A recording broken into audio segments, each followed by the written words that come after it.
que son los músculos extraoculares, así como su inervación, así como el quinto de las somitas. Estos somíteros, pues aquí como por ejemplo el 1 y el 2, van a dar lo que es la formación de lo que es el recto superior, el medial, el oblicuo inferior, el músculo elevador del párpado y el recto inferior. Y estos también tienen mucho que ver con la inervación cuando veamos las enfermedades de desinervación craneal, que son las SDDs, que son parte del módulo del estrabismo. El somítero 3 va a tener lo que es el propio músculo y la inervación del músculo oblicuo superior, que recuerden que es el cuarto nervio craneal, y el sexto nervio craneal va a venir prácticamente de lo que es la quinta somítera, que va a darle lugar a lo que es el músculo recto lateral, así como la inervación del nervio sexto.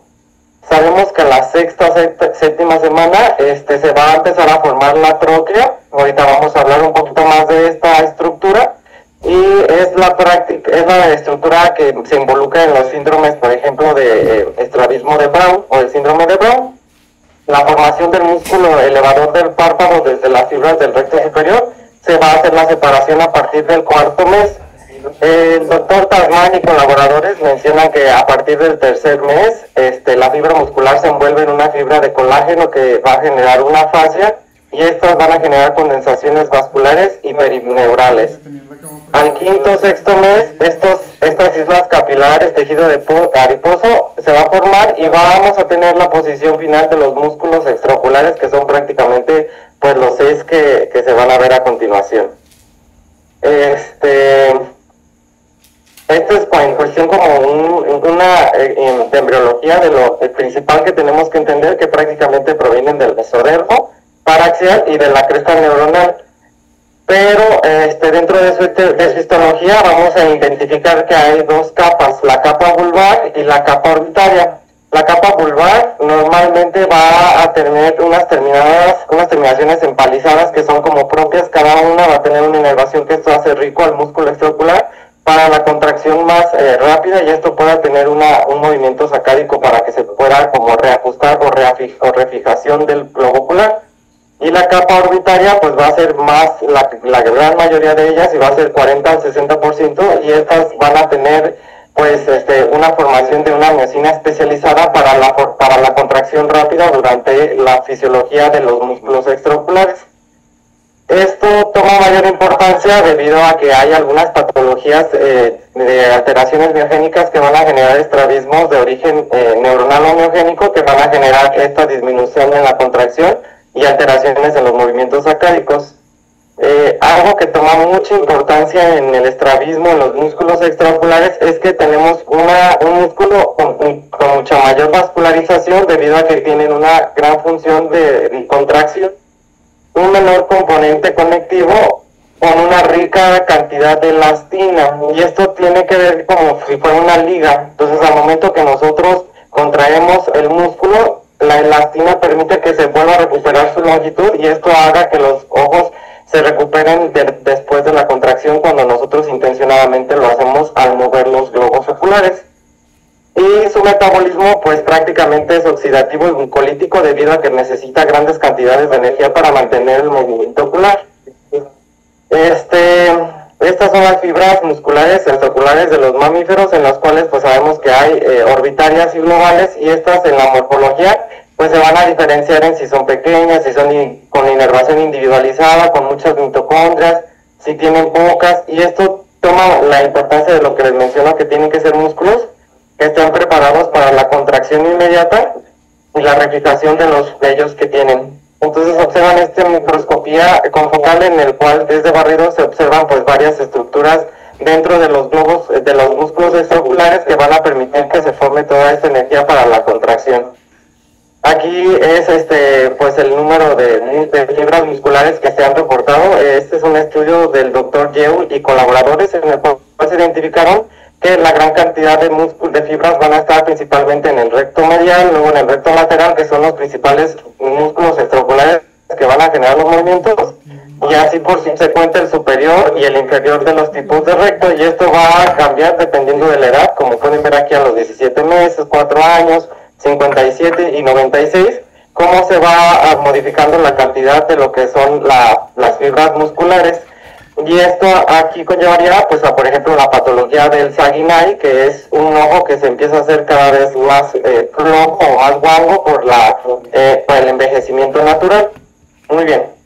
Ya vimos la embriología de lo que es los músculos extraoculares y su histología, que tiene como las bases fundamentales para identificar y entender cómo funcionan estos. Pero además tenemos que aprender cómo están ubicadas las órbitas naturalmente de los pacientes, tanto pediátricos como en adultos. Y aquí la importancia de los pediátricos es que tienden a ser un poquito más laterales y se empiezan a anteriorizar más.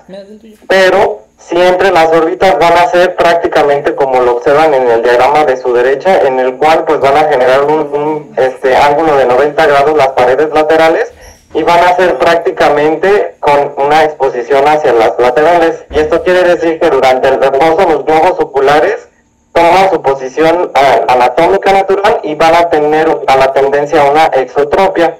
Cuando nosotros estamos despiertos y nuestro sistema nervioso central está completo, normal, vamos a tener que los centros neuronales van a generar una fijación. Y en esta fijación vamos a tener que el eje visual es prácticamente hacia enfrente, como es la posición primaria de la mirada, y esto nos va a dar la alineación ocular definitiva, no solamente los de las órbitas. Sí toma la importancia, por ejemplo, en las patologías como la craneosinostosis o algunas alteraciones del macizo facial, en el cual pues van a generar algún tipo de estrabismo, que son los estrabismos orbitarios, que a alguien le tocó este tema. Y pues recordar que las órbitas son estas cavidades en el hueso facial y que van a formar unas pirámides cuadrangulares con el vértice cortado. Son 4 paredes, lateral, medial, inferior y superior, y tienen o albergan todo el tejido periocular y el globo ocular propiamente. Vasos sanguíneos, músculos, inervación, nervios y grasita y otras estructuras como tejido conectivo. Recordemos que está formado por todos estos huesos, que por cuestiones de tiempo no me voy a detener, esto se va a ver con más detalle en su módulo de órbita, y recordemos que todas ellas tienen que tener integridad para poder contener todo lo que es el tejido orbitario, y cuando se haya una fractura, el músculo puede estar involucrado y generar también un tipo de estrabismo por fractura. Dentro de la órbita pues van a albergarse todos los músculos, todos los vientres musculares, el globo ocular, el nervio óptico, los nervios tercero, cuarto, sexto, y vasos sanguíneos que van a estar formando pues todas las estructuras y todo lo que es el componente hacia en este punto que nos va a importar, lo que es el estrabismo. Y de grosso modo recordemos que tenemos un músculo recto superior, un músculo recto medial, un músculo recto inferior, un músculo recto lateral y 2 músculos oblicuos, tanto el superior, que conlleva una parte especializada que se conoce como trochlear, y un oblicuo inferior que va también a generar esta inciclo y exciclotorsión que vamos a ver dentro de sus funciones primarias, secundarias y terciarias. Si ustedes entienden completamente las bases anatómicas y cómo funcionan estos por cuestión como física, ustedes ya prácticamente van a dominar los temas de estrabismo, porque esto nos va a identificar con mayor facilidad cuál es la afección y cuál es el motivo del por qué se ve alterado. Y recordemos que hay un vientre común de todos estos músculos que van a estar prácticamente en el vértice. Solamente un músculo no proviene de este anillo, que es el músculo oblicuo inferior. Bien, dentro de su anatomía de cada músculo, sabemos que el recto medial va a medir alrededor de 39 milímetros. Esto en promedio por el doctor Prieto Díaz en su libro, así como colaboradores que nos apoyaron a identificar cada vez mejor estos temas. El tendón del músculo recto medial va a ser de 3.7 milímetros en un promedio en la cuestión de lo largo, y de 10.3 en la cuestión de lo ancho. Y su arco de contacto va a ser en el globo ocular de alrededor de 6 a 7 milímetros, que funcionan como un sistema de polea. El recto lateral es un poco más grande que el recto medial, que es alrededor de mide 41 milímetros y tiene un tendón de 7 milímetros de largo con 9.2 de ancho. Tiene su arco de contacto de globo ocular de 7 a 8 milímetros, y el recto superior también mide 41 milímetros, extiende hacia adelante, lateral y arriba alrededor de 23 grados, se inserta de forma oblicua, y esto le va a permitir a los rectos, tanto superior e inferior, tener una función secundaria y terciaria. Y su tendón es 6 milímetros de largo con 10.6 milímetros en promedio de ancho y es de una forma oblicua. El recto inferior mide alrededor de 40 milímetros y se extiende hacia adelante, lateralmente y abajo. También se inserta alrededor de 23 grados y tiene un tendón de 5.5 milímetros de largo con 9.8 milímetros de ancho. Se inserta de forma oblicua y su arco de contacto es de 7 milímetros. Aquí toma la importancia como son los sistemas de poleas en el ligamento del lúpus, y sabemos que por esto mismo vamos a identificar también una espiral, el espiral de Tillux, que nos va a decir a cuánto está insertado a correspondencia del limbo. Y sabemos que las funciones las vamos a dividir en primarias, secundarias y terciarias dependiendo de cómo se active el músculo para que se mueva el globo ocular. Esto va a ser el anillo. Aquí ustedes pueden observar que el anillo van a salir prácticamente todos los músculos, a excepción de lo que es el oblicuo inferior. Esto es prácticamente una pregunta que les van a hacer en su rotación, en los exámenes o incluso a veces en el consejo. Y aquí mismo van a identificar que en este vértice, en el anillo, se van a formar lo que es el músculo recto superior, el lateral, el medial, el inferior, el músculo elevador del párpado y el oblicuo superior. El músculo oblicuo, ahorita más adelante vamos a identificar toda la formación y cómo es su anatomía en cuanto a su desplazamiento. Tenemos además que la importancia de la inervación es lo que es el tercer nervio craneal, que es el oculomotor común, y tiene una rama superior y una rama inferior, así como el el nervio troqueal, que es el cuarto nervio craneal, y el sexto nervio craneal, que va a conocerse como el nervio de abducens. Prácticamente esto es como lo que importa en cuestión de entender las bases del estrabismo para identificar cuáles son las patologías. En la inserción escleral, recuerden que lo que mencionábamos, como se ve en el diagrama de a su derecha, vamos a tener una inserción oblicua, y esto quiere decir que a 23 grados va a tener una función dependiendo de cómo se encuentre la posición del globo ocular, para que se ejerza una función primaria, secundaria o terciaria. Y tenemos que existe el término de lo que se conoce como el espiral de Tillux, que habla de que se va insertando cada vez más lejos a partir del músculo recto medial. En un promedio se considera que el músculo recto medial se va a insertar a 5.5 milímetros del limbo medial, y aquí toma también importancia quirúrgica cuando hagan un pterigión, que probablemente ya varios de ustedes R1, ya los R2 y R3 ya lo hicieron, pero tienen que tomar cuidado hacia la inserción del músculo horizontal, tanto el lateral como el medial, debido a que a esta medida ya va a estar el músculo recto medial. Y se llama espiral porque justo se va haciendo cada vez más lejano al limbo, porque es de 6.5 en el inferior, de 6.9 en el lateral y de 7.7 en el recto superior, que además tiene un poco más de inserción alejada o cercana, dependiendo del del recto superior o del recto inferior, debido a esta inserción oblicua que le va a permitir justo el movimiento que vamos a observar a continuación. Y pues los oblicuos son en espejo, que son el oblicuo superior y el oblicuo inferior. La importancia del oblicuo superior es que tiene además una trúquea. Hablando de los músculos oblicuos, el superior va a provenir de lo que es el periosto del cuerpo del esfenoides, superomedial al borde del conducto óptico, y va a tener una dirección directa y una refleja. ¿Esto qué quiere decir? Que al momento de que llega la tróclea va a ser de forma directa, del vértice hasta la tróclea aproximadamente mide 40 milímetros, y la tróquea, recuerden que la encontramos en el borde de la órbita, en el sector superior nasal, y la parte refleja del músculo oblicuo superior va a ser posterior a que llega la tróclea. Esta va a generarse de forma lateral, posterior e inferior, lo que le conocemos como el PSL, que es póstero superolateral. Y en el oblicuo inferior le conocemos como PIL, que es el póstero inferolateral, y ahorita les digo cuál es la importancia del oblicuo inferior.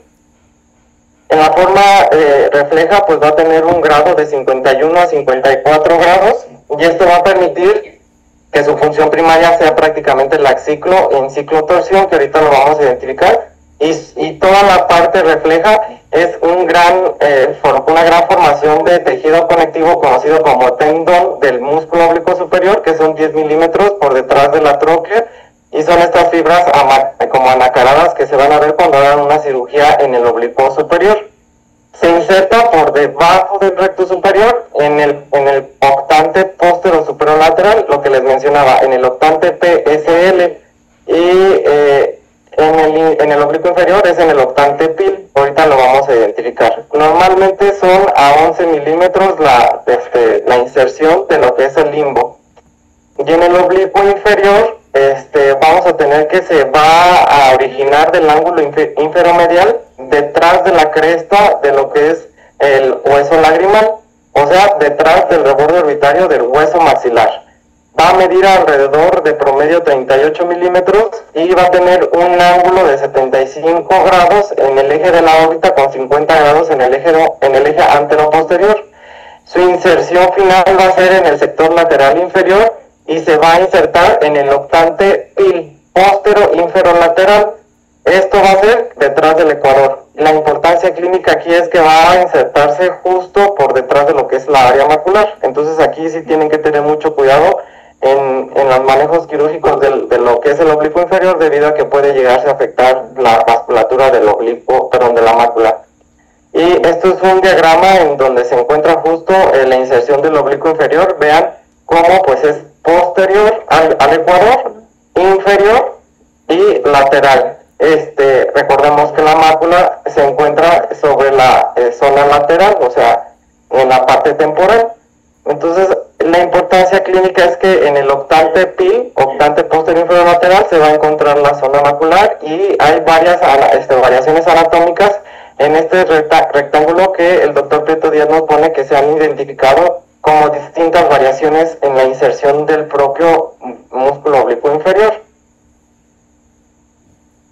Y el oblicuo inferior va a pasar justo por debajo de lo que es el recto inferior, y va a tener ciertas conexiones con lo que es el párpado inferior, con lo que si ustedes manipulan el oblicuo inferior o el recto inferior y no hacen una correcta separación de lo que son las fibras de lo que es el párpado inferior, pueden llegar a generar una retracción propia de Esto es el crecimiento de los músculos conforme a la edad, que toma la importancia en la cuestión de estrabismo pediátrico, y cómo van modificándose dependiendo de la edad y cómo después se va perdiendo las fibras, como lo mencionábamos en las diapositivas pasadas, hacia lo que es el Saguinay o algunas otras alteraciones neuromusculares que van a generar estrabismos especiales. Otra estructura importante es la cápsula de Tenon, que esto ya probablemente lo hayan visto como R2, R3, y los R1 pues a lo mejor apenas lo están viendo, pero la cápsula de Tenon pues tiene una porción posterior, una anterior, los ligamentos de contención, que nos van a ayudar mucho en el sistema de poleas para los pacientes, para la cuestión de estrabismo, y una vaina intermuscular.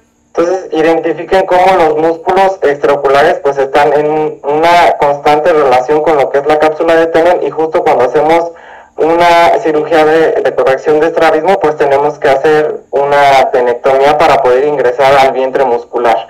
Y además lo tenemos que como pelar el musculito para que podamos trabajar prácticamente con él. Y tienen distintas estructuras esta cápsula de Tenon, que tenemos que cuidar cuando estemos haciendo tanto cirugía de terigión como cirugía de estrabismo. Los ligamentos de contención prácticamente van a ser dos, que son los ligamentos Check, que es el medial y el lateral, y estos tienen una relación hacia con los músculos recto medial y recto lateral, para que no se pase el globo ocular hacia el otro lado contralateral y se mantenga como un efecto, justo como lo menciona su nombre, de que se contenga el movimiento del globo ocular. El medial se inserta en la cresta lagrimal posterior, y el lateral se va a insertar en el tubérculo orbitario lateral, como lo observan en el diagrama de su derecha.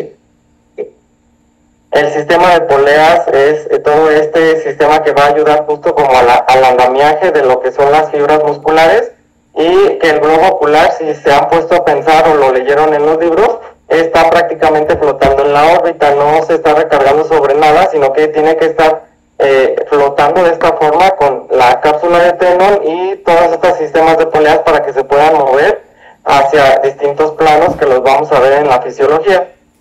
Estas poleas van a estar ligadas en la órbita, en los músculos extraoculares y en la cápsula de Tenon, y va a tener que están formados por colágeno, elastina y músculo liso.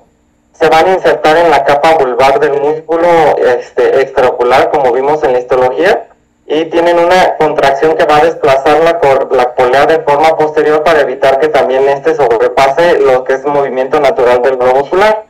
Y están localizadas entre 3 a 6 milímetros de lo que es el nervio óptico.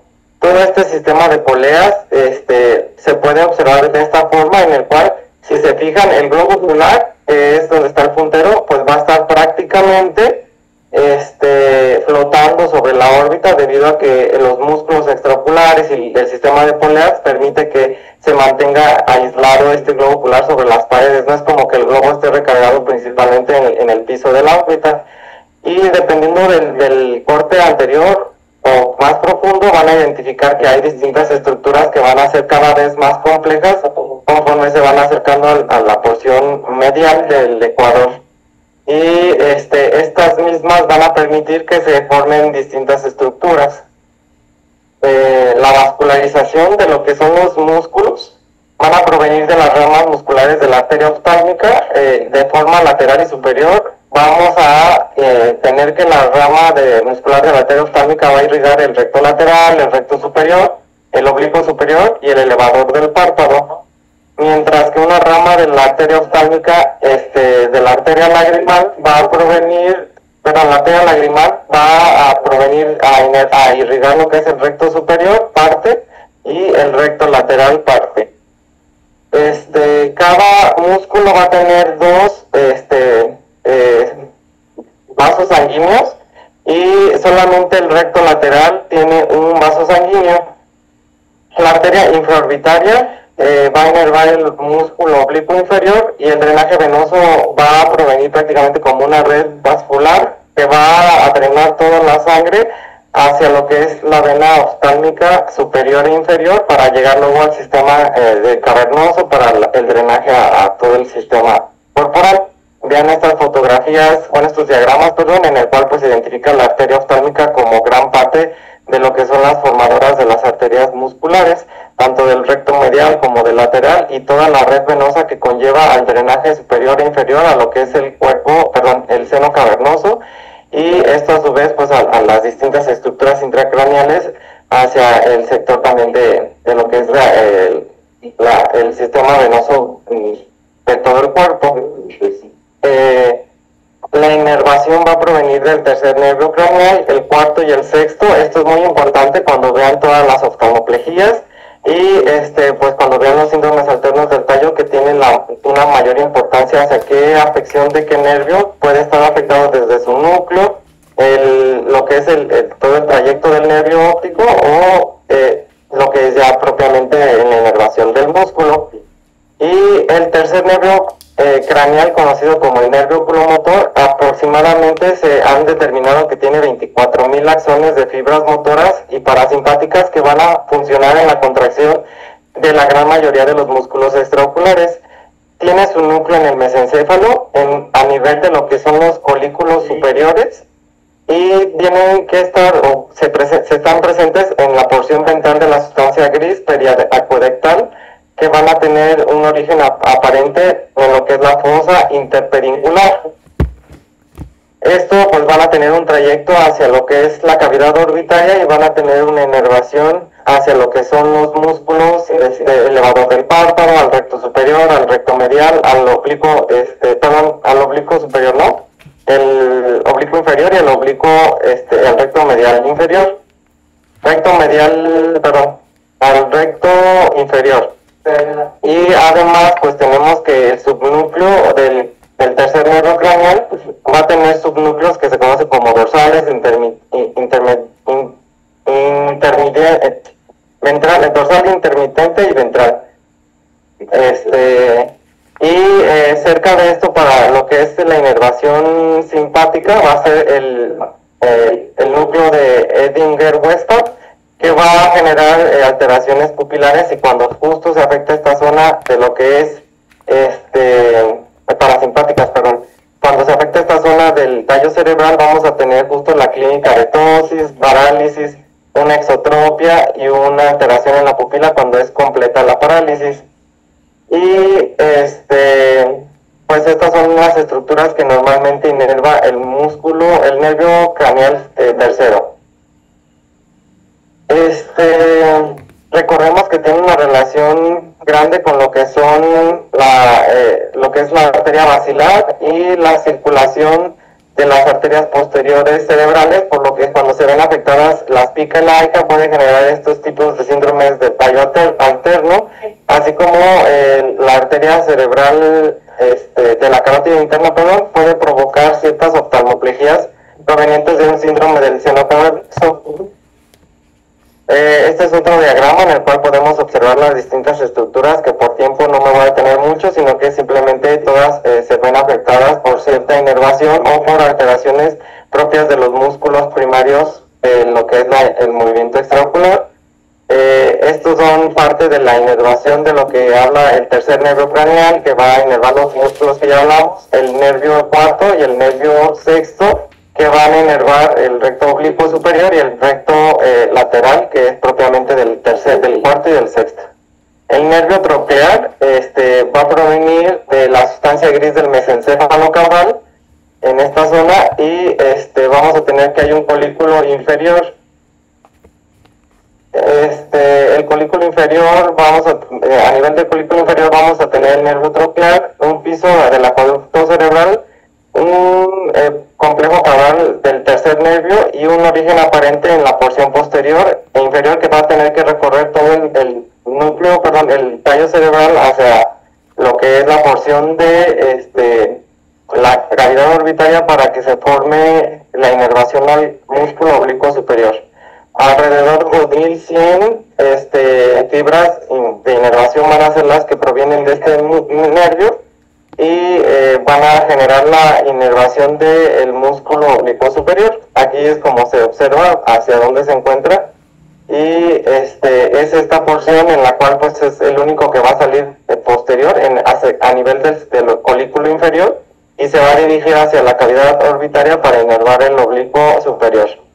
El nervio abducens, que es el sexto nervio craneal, a su núcleo va a ser debajo del piso del cuarto ventrículo, y va a ser entre la unión de lo que es el puente y la médula, que va a darle vuelta a lo que es la rodilla del núcleo del séptimo nervio craneal, o sea, del facial. Y después de que le da una vuelta, que es conocida como la rodilla, va a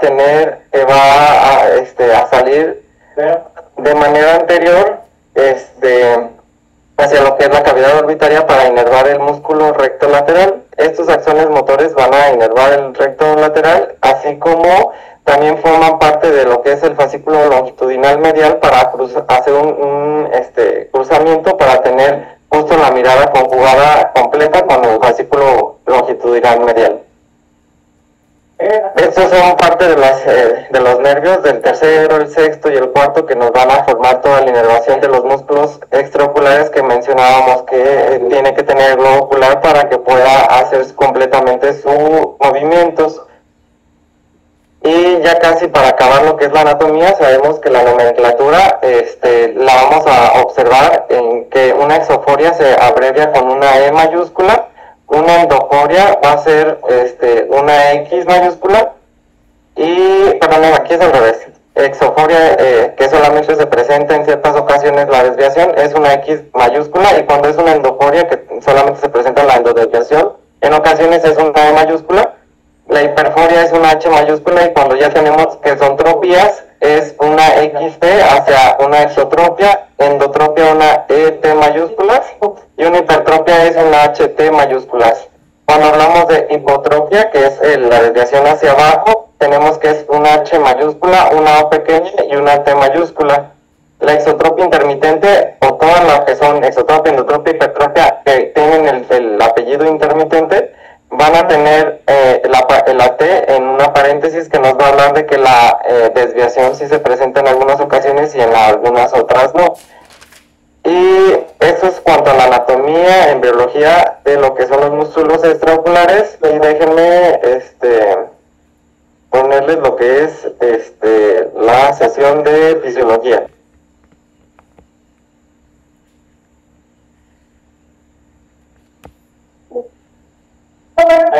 Permítame tantito. Después.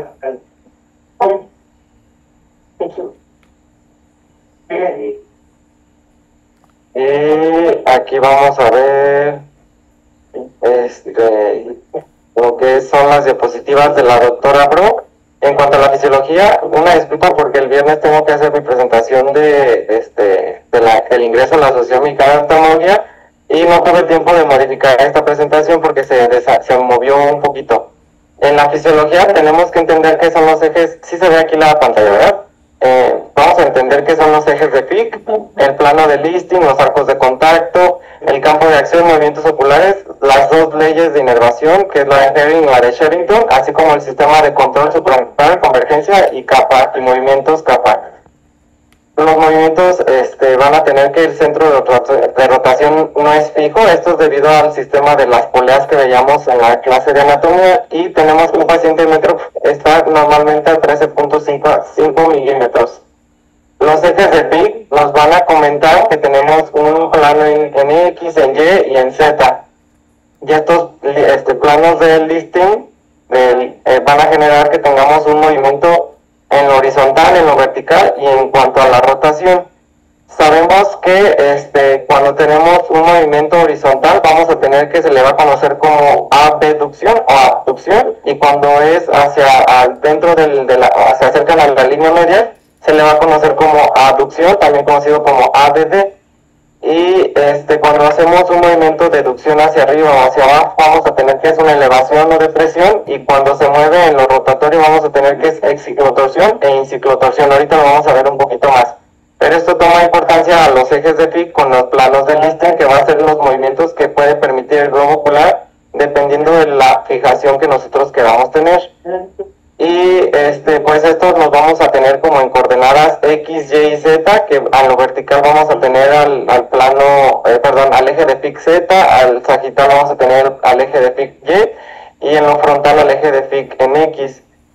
Las opciones son lo que les mencionaba, dependiendo de cómo está el plano de listing, o cómo va a ser el movimiento que puede llegar a tener, y esto pues es lo que les decía, puede ser elevación si el ojo se hace hacia arriba. Si es para abajo es una depresión, si es hacia afuera de la línea media es una abducción, y cuando se acerca a la línea media es una aducción. Exciclotorsión es que rote en sentido contrarreloj, y el intorsión es contrarreloj. Esto es proveniente del libro del doctor Prieto Díaz.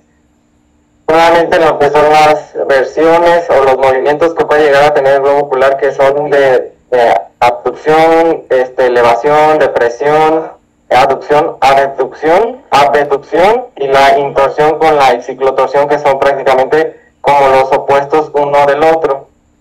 Y pues hay movimientos complejos que pueden fusionarse con lo que es la extorsión, con la abducción, la depresión, y que pueden formar parte de lo que son las 9 posiciones de la mirada.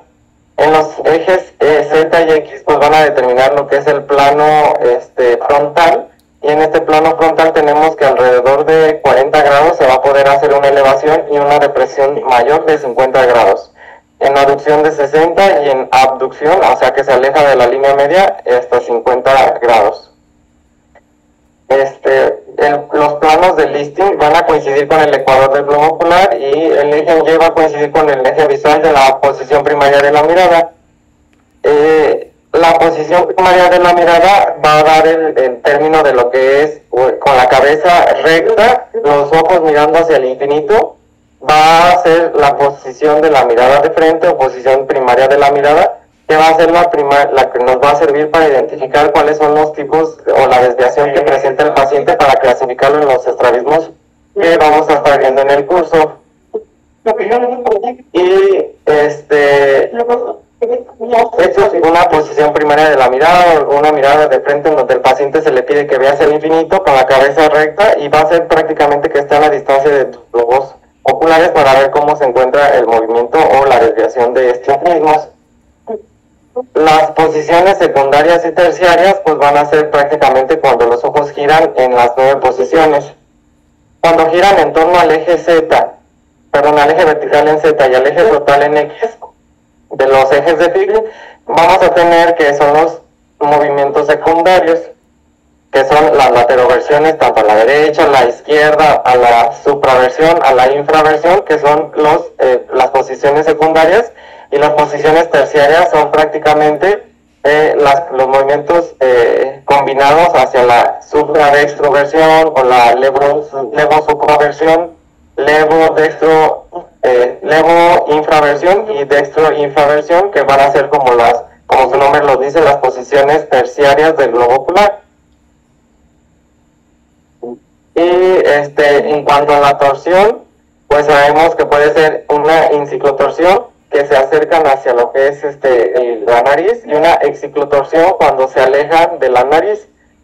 Y estos son movimientos rotatorios que van a permitir al ojo acomodarse dependiendo de los movimientos de la cabeza para poder identificar completamente las 9 posiciones de la mirada. Y existe el término de pseudotorsión, que es por la proyección del sistema esférico sobre una superficie plana que va a variar en el ángulo dependiendo del plano vertical. Esto de la torsión excéntrica tiene que ver con las poleas orbitarias, en el cual pues hay movimientos de los 3 ejes fuera de los planos de Listing, que es conocido como una torsión excéntrica. Y esta sesión sí está un poquito no sé por qué no se descargó completo. Aquí, por ejemplo, vamos a identificar los arcos de contacto. Los arcos de contacto son todos aquellos en los cuales el músculo está como pegado o que está en contacto con lo que es el globo ocular, y van a formar parte de la fuerza que va a ejercer el músculo para que se mueva el globo ocular hacia la zona que se está contrayendo el músculo en acción. Y esto va a generar que el arco de contacto, entre mayor sea el arco de contacto, mayor va a ser la fuerza en la que se va a rotar o girar el globo ocular hacia la zona en la que vamos a generar la contracción del mismo. Cuando nosotros hacemos cirugías dinámicas, nosotros en ocasiones modificamos el arco de contacto disminuyéndolo y haciendo que disminuya la fuerza del mismo. O si hacemos una cirugía de Paden en que aumentamos el arco de contacto, esto también puede llegar a disminuir la fuerza debido a que el arco de contacto se va a ver disminuido. Entonces, esto es lo que les mencionaba. Justo cuando se hace una contracción, vean cómo el arco de contacto se va disminuyendo, y eso hace que la fuerza disminuya, así también como si hacemos una cirugía de Paden en la cual tenemos que insertar el músculo, o hacemos una rectomiopexia, o sea, colocamos el vientre muscular, una inserción más posterior a esta, vamos a disminuir la fuerza del mismo, teniendo una limitación en el movimiento de la zona en la que estemos limitando. Los ligamentos de contención, que anatómicamente veíamos que era el medial y el lateral, van a generar los límites en los movimientos verticales. Esto quiere decir de la abducción y de la aducción. Entonces son suaves, armónicos, y van a generar que los movimientos vayan a tener como ligamentos frenadores. Tienen que tener un equilibrio en movimiento, por lo que vamos a ver que esto yo creo que es lo más importante que van a entender en la clase de fisiología, que es lo como esencial para comprender las patologías del estrabismo. En el recto medial y el recto lateral, que son músculos horizontales, tenemos una función primaria, y esta función primaria va a ser de aducción o de abducción solamente. El recto medial va a acercar el globo ocular hacia la línea media, conocido como aducción, y el recto lateral va a jalar el ojo hacia afuera, conocido como abducción, aleja el ojo de la línea media. Esto no es tan difícil, es prácticamente fácil. El medial pues lo acerca, el lateral lo aleja de la línea media. Solamente hay que aprenderse bien los nombres de la acción que genera, pero aquí en los sistemas verticales sí va a generarse la complicación de cómo entenderlo. Tenemos una función primaria, secundaria y terciaria, y aquí en algunas ocasiones se los pueden hacer de pregunta en el consejo. Entonces, recordemos que el recto superior e inferior, su función primaria siempre va a ser de elevación o de depresión. Aquí no hay cómo perderse. El recto inferior pues lo va a deprimir, el recto superior lo va a elevar. Lo lo difícil es cuando hay una función secundaria. El recto inferior va a hacer una extorsión por la inserción de 23 grados que tiene, mientras que el recto superior es lo contrario, va a ser una intorsión. En la función terciaria vamos a entender que hay una abducción tanto del recto superior como del inferior, acercan el ojo hacia la línea media, y en el oblicuo inferior en el oblicuo inferior y superior vamos a ver que tenemos una función abductora como función terciaria. Entonces, tanto el recto superior inferior y oblicuo superior inferior, su función terciaria siempre va a ser aducción o abducción. Y para que se lo aprendan un poco más fácil, vamos a entender que los rectos, en cuestión función terciaria, van a ser siempre que acercan el globo ocular hacia la línea media, mientras que los oblicuos siempre lo van a alejar, y por eso van a dar los patrones alfabéticos cuando tenemos una hiperfunción de ciertos oblicuos inferiores o superiores. Y en el oblicuo inferior, la función primaria va a ser extorsión, mientras que en el oblicuo superior va a ser intorsión. Y su función secundaria, aquí se invierten, el oblicuo inferior va a hacer una elevación y el oblicuo superior va a hacer una depresión. ¿Cómo se lo pueden llegar a aprender más fácil? Pues, si se fijan, hay como una mnemotecnia o un dicho que dicen que los superiores siempre van a hacer que se intorsionen. Tanto el recto como el oblicuo superior van a intorsionar el globo ocular, mientras que los inferiores, como dicen, extorsionan. Van a decirse que las personas que extorsionan siempre son inferiores a la población general. Entonces es como la forma que se lo pueden aprender. Cuando hablamos de extorsión, tanto el recto inferior como el oblicuo inferior, si se fijan, van a extorsionar. Tanto extorsiona el inferior, el oblicuo, como el recto inferior. Y en la cuestión terciaria, pues lo que mencionaba de que algunos abducen y otros aducen. Para recordar, en los patrones alfabéticos, los oblicuos van a abducir, o sea, van a separarlo de la línea media, por eso hay un patrón en A y un patrón en V. Esto es como la tabla principal que tenemos que entender para comprender lo que son las patologías del estrabismo. Y esto lo voy a obviar por cuestiones de tiempo. Aquí nuevamente lo que son las funciones de los oblicuos y de los rectos. Recordemos que los rectos medial y los horizontales, tanto el medial como el lateral, solamente tienen una función primaria que es la abducción o la aducción, o sea, meter o sacar el ojo. Y las funciones de los rectos superiores, inferiores y oblicuo superior e inferior sí tienen nuevamente pues la función en la posición primaria, la aducción y la abducción, que vamos a ver que justamente cuando tenemos una zona con una alineación de lo que es el eje del músculo con el eje visual, vamos a tener que durante la abducción el recto superior va a tener puramente lo que es la elevación, y el recto inferior, cuando está el ojo en abducción, va a tener solamente una función de infraducción.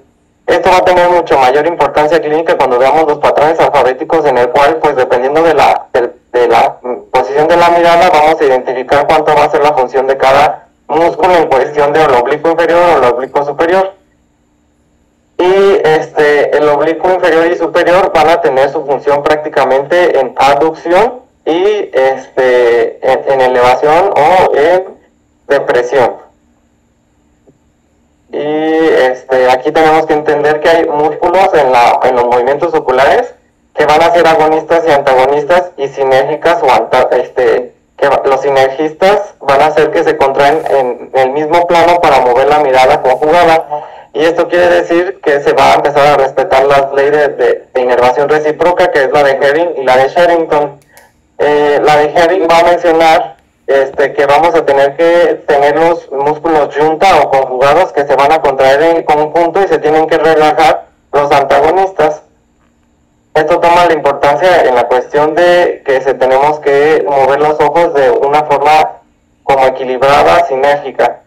Y en la ley de inervación recíproca, pues vamos a mencionar que la ley de Herring, vamos a tener que si nosotros movemos o tenemos una mirada hacia la izquierda, se va a contraer lo que es el músculo recto lateral del ojo izquierdo y el músculo recto medial del ojo derecho.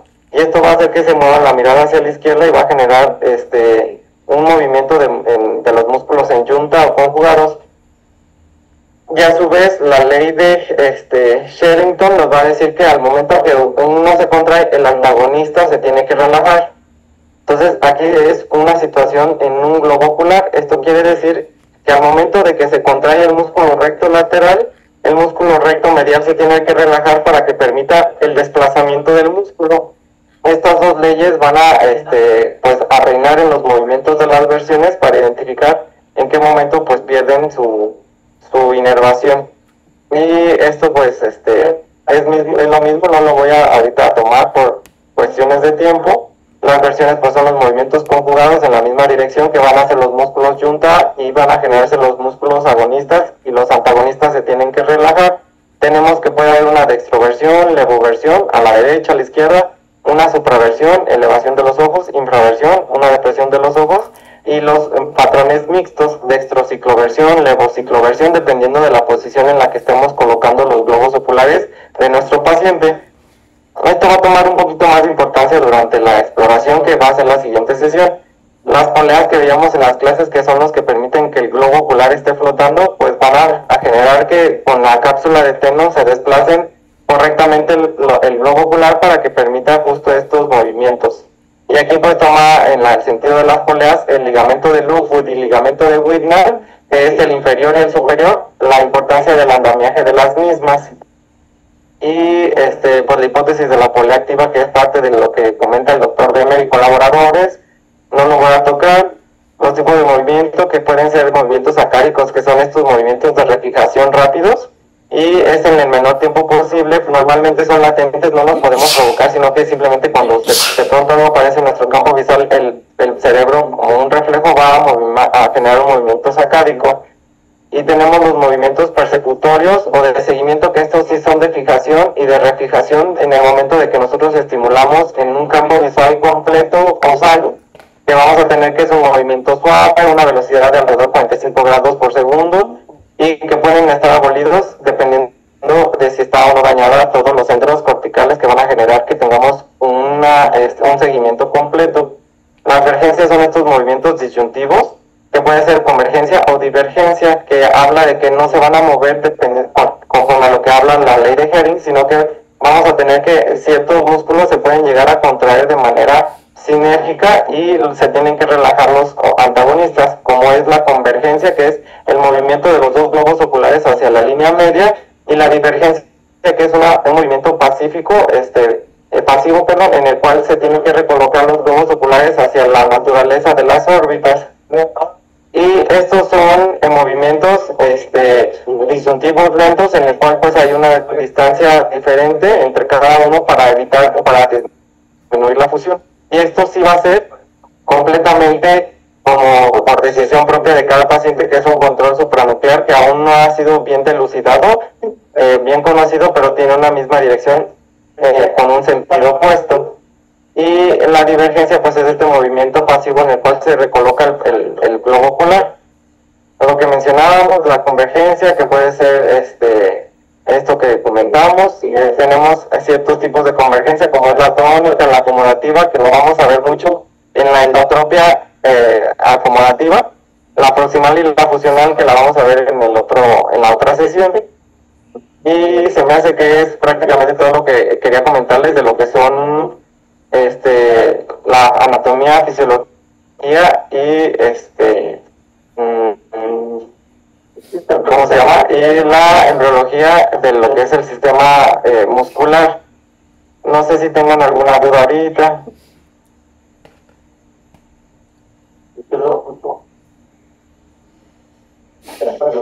No, yo más un comentario, creo que es importante sobre todo los movimientos, aprenderlos bien, porque pues para la otra sesión como que ya cobra más sentido y relevancia, ¿no? Y tener como esa base nos ayuda a entender más fácil lo que es lo de la exploración que toca la siguiente clase. Así es, yo creo que es la base. Si ustedes vuelven a leer estos temas y los logran identificar, van a ver que es más fácil para ustedes después como entender lo que son las patologías del estrabismo, que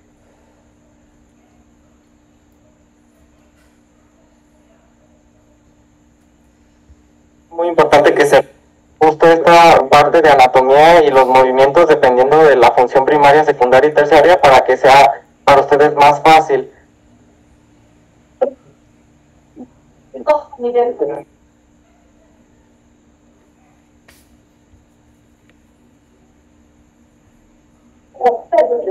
No sé si hay alguna otra duda, si no, pues el día de hoy podríamos dejar la sesión hasta aquí.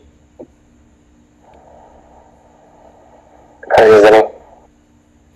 Un gusto. Una disculpa tanto ruido, ya no va a ser así. No te preocupes, Dani, muchas gracias. Muchas gracias. Nos vemos mañana. Buenas noches. Gracias, buenas noches.